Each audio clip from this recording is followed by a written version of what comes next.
साथियों नमस्कार, मैं हूं मनीष सोनी और आप देख रहे हैं अल्टीमेट प्रोफेशन। ये वीडियो बनाने का जो मेरा मकसद है वो इस देश के तमाम लाखों करोड़ों जो विद्यार्थी है, लाखों करोड़ों जो स्टूडेंट्स हैं, उनको लेकर है। ये जो डिफिकल्ट टाइम जो चल रहा है उसमें बहुत सारे बच्चे जो कि परेशान हो रहे हैं अपनी पढ़ाई को लेके, उसको ध्यान में रखते हुए ये एक वीडियो की जो सीरीज है वो मैं निकालने वाला हूं। तो जितना भी मेरा एक्सपीरियंस बोलता है, जितना भी मेरा नॉलेज और समझ बोलती है किसी भी चीज को लेके, वो मैं आप लोगों के साथ शेयर करूंगा। ये वीडियो किसी पर्टिकुलर स्ट्रीम को लेके या किसी पर्टिकुलर क्लास के स्टूडेंट्स को लेके नहीं है।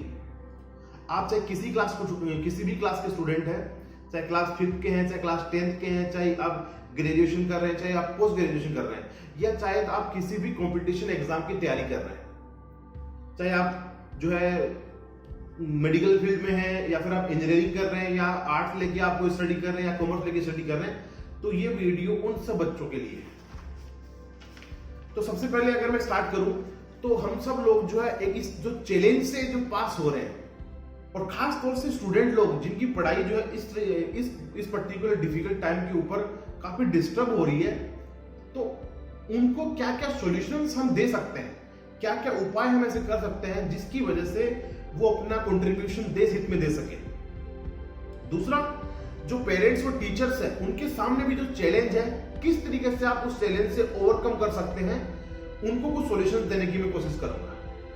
तो अगर मैं स्टार्ट करूं सबसे पहले पॉइंट से, तो सबसे पहला पॉइंट जो लॉकडाउन से रिलेटेड, जो अकेलापन आप जो फील कर रहे हैं, क्योंकि टीचर होने के नाते एक मेरी भी एक सोशल रेस्पॉन्सिबिलिटी बनती है, मोरल ड्यूटी मेरी बनती है कि हमारे जो देश की आगे आने वाली पीढ़ी है, जो न्यू जनरेशन है, तो उनके उस डिफिकल्ट टाइम में हम उनका साथ दें और साथ ही साथ उनको चैलेंज से फेस करने में हम उनकी मदद करें, और ताकि देश हित में वो एक कंट्रीब्यूशन कर सके। तो अगर इस लॉकडाउन की मैं बात करूं तो छोटी सी स्टोरी मैं आपके सामने पेश करना चाहता हूं, जो सर आइजैक न्यूटन सर के बारे में है। न्यूटन का नाम आप सबने सुना होगा, जो एक फिजिक्स के बहुत बड़े ज्ञानी आदमी थे। उन्होंने बहुत सारे साइंस की जो प्रिंसिपल्स दिए थे। तो सन 1665 में क्या हुआ था, जब न्यूटन सर कैम्ब्रिज यूनिवर्सिटी में पढ़ाई कर रहे थे। कैम्ब्रिज यूनिवर्सिटी के अंडर में कॉलेज है ट्रिनिटी कॉलेज। तो उस कॉलेज में जब न्यूटन सर पढ़ाई कर रहे थे तो वहां एक भयंकर बीमारी फैल गई जिसका नाम था प्लेग, जिसको महामारी का नाम दिया गया था। तो इस प्लेग बीमारी का उस समय कोई उपचार नहीं था, क्योंकि मेडिकल साइंस इतना ज्यादा ग्रो तो किया नहीं था। बस ये था कि हमें इतना बता लिया कि कोई भी बीमारी जिसको फैलने से आप रोक सकते हो, क्योंकि उस समय तक इसका कोई मेडिसिन अवेलेबल नहीं थी, कोई वैक्सीन अवेलेबल नहीं थी। तो न्यूटन ने क्या किया, न्यूटन ने समय रहते वो अपने घर चले गए। ये सन 1665 की बात है। और संयोगवश हुआ क्या कि उनको अपने घर में बिल्कुल अकेला रहना पड़ा। पूरे एक साल तक उनको बिल्कुल अकेला रहना पड़ा, बिल्कुल ही अकेला। तो ऐसे केस में क्या हुआ, जो कुछ बुक्स वो साथ में लेके आए थे, वो बुक्स तो उन्होंने पढ़ ली, क्योंकि वहां पे रिसर्च कर रहे थे, तो रिसर्च की जो बुक्स थी वो पढ़ ली। अब क्या करें, क्योंकि घर से बाहर निकल नहीं सकते। तो जब इंसान के पास एक्सटर्नल सोर्सेस के थ्रू नॉलेज नहीं मिल पाता है, तो आदमी अपने अंदर से ज्ञान प्राप्त करता है, आदमी अपने आप के ऊपर रिसर्च करता है, और जितना हमारे दिमाग की कैपेसिटी है उसका मैक्सिमम यूज वो कर सकता है।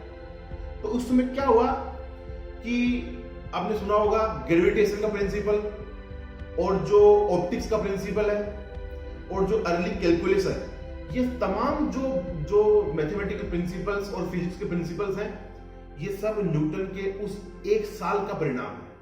तो एक साल का जो उनका जो अलग रहने का परिणाम था, ये कि उन्होंने इतना बड़ा जो है वो डिस्कवरी कर ली।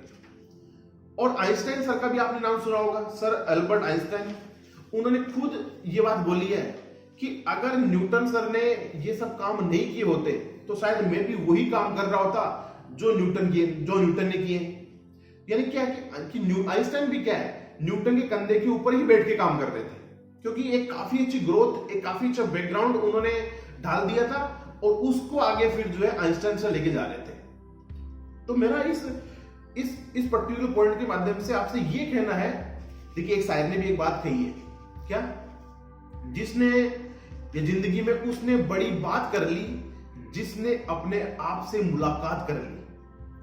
तो ये जो डिफिकल्ट समय है उसको आपको पॉजिटिवली लेना है और अपने आप से मुलाकात करनी है। यानी कि क्या, अपने आप से मुलाकात करने का मेरा मकसद क्या है कि हर वो काम कीजिए जो आप टाइम की कमी की वजह से नहीं कर पा रहे थे। जैसे आपको कोई पुराना चैप्टर रिवाइज करना है, कोई नई बुक आपको पढ़नी है, कोई रिसर्च पेपर आप लोगों को पढ़ना है, या किसी साइंटिस्ट के बारे में आपको पढ़ना है, या किसी महापुरुष की जीवनी के बारे में आपको पढ़ना है। तमाम वो सारे काम जो आप टाइम की कमी की वजह से नहीं कर पा रहे थे अब तक, उसको करने के लिए ये जो समय है वो बेस्ट समय है। तो ये तो बात हुई छोटी सी अकेलापन के बारे में और लॉकडाउन के बारे में।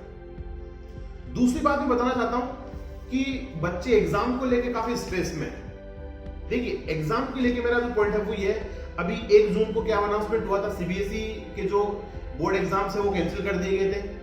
और 2 जून को अनाउंसमेंट क्या आई, एनटी ने ये अनाउंस किया था कि नीट के लिए, नीट का जो एग्जाम है, नीट यूजी का जो एग्जाम है, उसके लिए एप्लीकेशन फॉर्म हम जल्द ही लॉन्च करने वाले हैं, हमारी वेबसाइट के ऊपर अवेलेबल हो जाएंगे।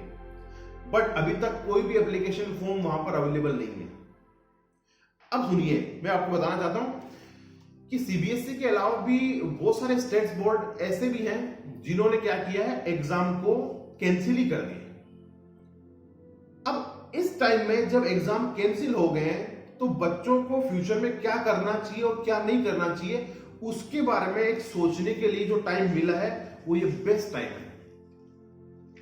अगर बात करें एग्जाम होगा या नहीं होगा, नीट का या जेईई मेन के एग्जाम्स, तो देखिए, इतना बड़ा एग्जाम जो है कैंसिल होगा या नहीं होगा इसके बारे में तो मेरा कोई विचार अभी नहीं है। बट इतना आपको बता सकता हूं कि लास्ट ईयर का जो एक्सपीरियंस था, लास्ट ईयर जो नीट का एग्जाम था, अराउंड 16 लाख जो स्टूडेंट्स हैं उन्होंने नीट के लिए रजिस्टर किया था और 13 लाख से ज्यादा स्टूडेंट ने नीट के लिए एग्जाम दिया था। अब आप सोच सकते हैं, अगर एक सिंगल डे, एक सिंगल दिन में अगर एग्जाम होता है और इतने सारे बच्चे अगर एग्जाम हॉल में पहुंचते हैं तो उनको कितनी सारी ट्रेवलिंग करनी पड़ेगी, क्योंकि हर एक स्टूडेंट का तो जो घर है वो एग्जाम हॉल के पास नहीं है, या जो एग्जाम सेंटर होने वाला है वो वहां से वॉकिंग डिस्टेंस पे नहीं है। इनको कुछ बच्चों को क्या करना पड़ेगा, अगर एक ही सिटी के अंदर एग्जाम है तो ऑटो से या टैक्सी से आपको वहां तक पहुंचना पड़ेगा। अगर दूसरी सिटीज में एग्जाम है तो आपको एक दिन पहले वहां पहुंचना पड़ेगा, बस से या ट्रेन से या और भी पर्सनल व्हीकल से उनसे, और वहां पे हो सकता है आपको होटल में भी स्टे करना पड़ जाए। तो ऐसे केस में कोविड का रिस्क और ज्यादा बढ़ जाता है। और भारत सरकार और जो हमारी एजुकेशन मिनिस्ट्री है वो कभी ये नहीं चाहेगी कि एग्जाम को कंडक्ट करवाने के लिए इतना बड़ा रिस्क ले। तो फिलहाल ये कहना मुश्किल है कि एग्जाम कब होगा और कब तक इसके लिए एप्लीकेशन फॉर्म्स आएंगे। बट सीधी सी बात में जो एक इसके बारे में जो अकेलापन है उसके बारे में थोड़ा सा और आपको बताना चाहता हूं कि ये जो समय है ना, ये जो समय आपको अभी मिला है, इसको आप अपना सौभाग्य समझिए, इसको आप अपना दुर्भाग्य मत समझिए।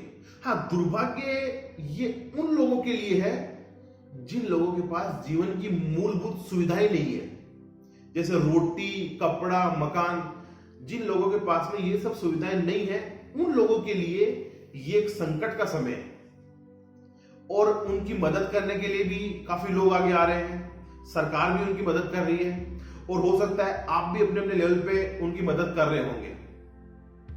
बट एक विद्यार्थी जीवन में इससे ज्यादा सौभाग्य की बात और कोई नहीं हो सकती कि आपको पढ़ाई के साथ साथ अपनी जो और भी सारी एक्टिविटीज है उनको करने के लिए भी पूरा सफिशिएंट टाइम मिल रहा है। क्योंकि जब आप स्कूल में या कोचिंग में या कॉलेज में पढ़ने के लिए जाते हो, अगर आप ऑफलाइन क्लासेस की बात करते हो, तो पढ़ने के लिए आना जाना उसमें भी एक अच्छा खासा टाइम आपका लग जाता है।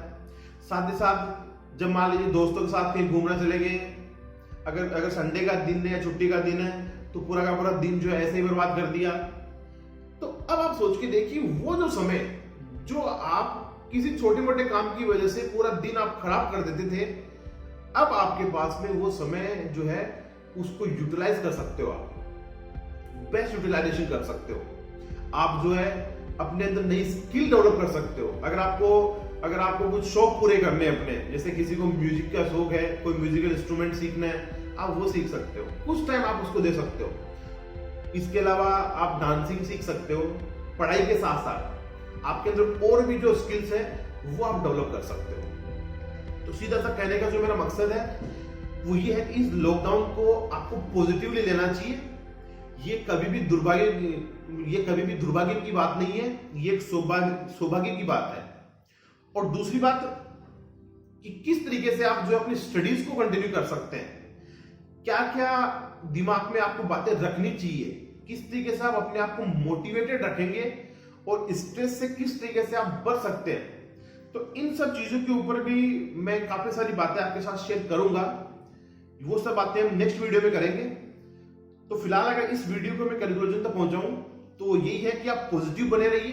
पॉजिटिव का मेरा मतलब कोविड पॉजिटिव नहीं है, पॉजिटिव का मेरा मतलब आप मेंटली पॉजिटिव बनी रहे और एक जो है सकारात्मक माहौल आप सोसाइटी को दीजिए। जहां भी आप घर पे रह रहे हैं अपने पेरेंट्स के साथ में, छोटे भाइयों के साथ, छोटी बहनों के साथ एक सफिशिएंट टाइम वहां पर भी आप स्पेंड कीजिए, ताकि आपका जो टाइम है वो अच्छे से यूटिलाइज हो। और साथ ही साथ आपको किस तरीके से पढ़ाई करनी चाहिए, पढ़ाई को लेके जो बातें हैं वो हम नेक्स्ट वीडियो में शेयर करेंगे। आज के लिए इतना ही, और तब तक के लिए जय हिंद, जय भारत।